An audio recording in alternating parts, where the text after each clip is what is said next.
Welcome to Tina Tries. Have you ever wanted to be the superstar of your own basketball team? Well, now you can with the help of this easy to print, easy to assemble basketball wastebasket. I'll show you how to build your very own next on Tina Tries.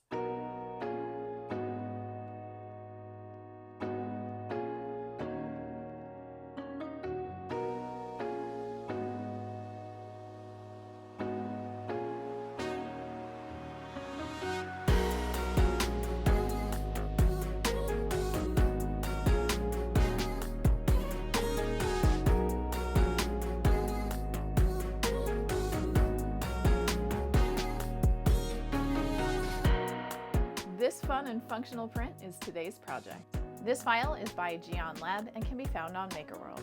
This was printed on an H2C and an H2D in white and orange PLA.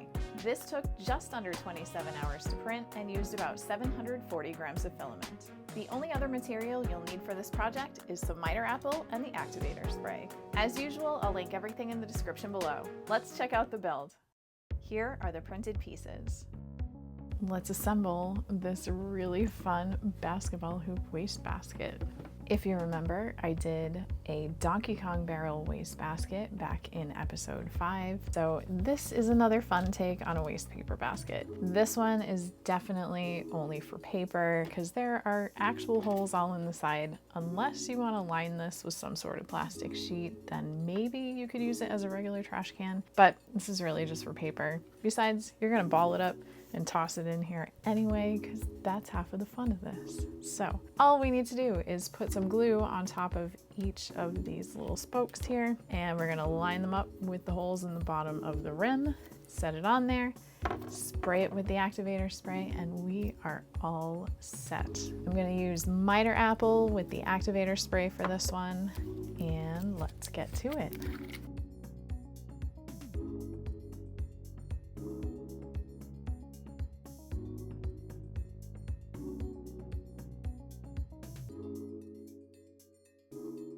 And set our rim on there.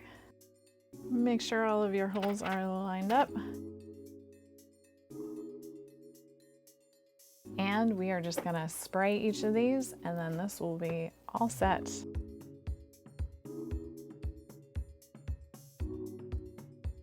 And there we go.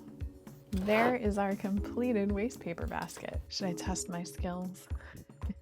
I just have a paper towel. There we go. Well, that's really fun.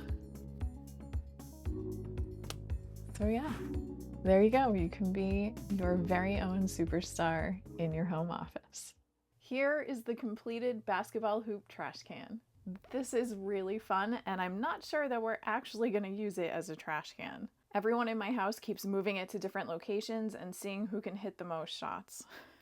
It's become more of a game in my house than an actual usable trash can. Here are my rankings for this project. Ease of printing. This one gets a 10. You don't need an AMS for this one, although there are files that use the AMS if you prefer to do so. All of the supports are built into the file when you download it, so you shouldn't need to change any of the print settings. I suspect that if you print this in PETG instead of PLA, you probably won't need to use supports for this at all. There are several different sizes listed for this file, so you can choose the one that best fits on your printer. There is even an A1 mini version. Ease of assembly. This one gets another 10. It was really easy getting all of the pieces lined up, and they fit together really well straight off of the printer. Just a bit of super glue and the assembly is done. It doesn't get any easier than that. And if you print the single color or the AMS versions of the file, there's no assembly at all. You can print it all in one go. This design is sturdy, fun, and a great addition to any room for the basketball fans out there. That's going to do it for this episode. If you enjoyed this, please consider liking, sharing, hyping, and subscribing. Hit that notification bell so you don't miss any new episodes. I now have memberships active if you want to show your support and help keep the channel going. I would appreciate it. Let me know where you'd put this basket in your house, or if you would even use it as a trash can in the comment section below, and I will see you on the next one.